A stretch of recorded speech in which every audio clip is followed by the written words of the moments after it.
bakunzi n'abakundwa ba AGC channel.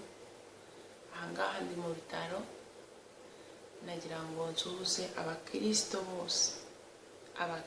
bose bari mu bitaro, baba barwayi, baba barwaje n'abasura barwaye, kugira ngo mbibutse ngo ntimujye mwibagirwa kuramya umwami wacu Yesu Kristo no gushima umwami wacu Yesu Kristo, kuko biranditse ngo Paulo na Sila igihe bari baboshwe ngo kandi bari mu buroko, ibirenge byabo byari bitabye, ngo bari bameze ukuntu bamerewe nabi, ku buryo imitima yabo itashoboraga kunezererwa na hano mu isi, ngo ariko ngo bazamwishimwe baramye Imana, ngo hanyuma ngo Imana iraryakirwa kandi Imana irarinezererwa.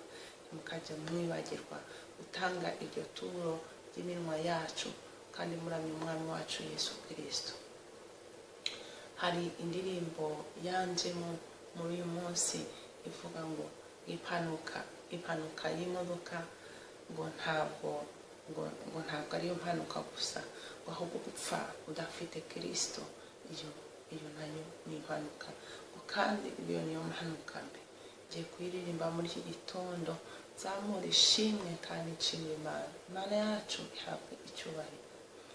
Impanuka y'imodoka siyo mpanuka gusa, n'ugupfa udafite Yesu yo nayo ni impanuka.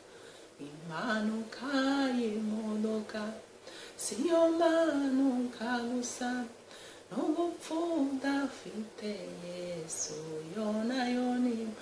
Ubwenge bwawe bubimenye, umutima wawe ubimenye, ko n'ugupfa udafite Yesu yo nayo ni impanuka. Upfa utamenye ijwi ry'Umwuka Wera, iyo nayo ni impanuka.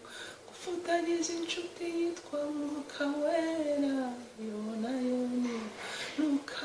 Gusaza utamenye Mwuka Wera, iyo nayo ni impanuka. Kugenda utagendanye na Mwuka Wera, iyo nayo ni impanuka.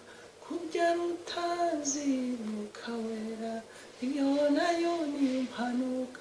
Kugenda utagendanye na Yesu, iyo nayo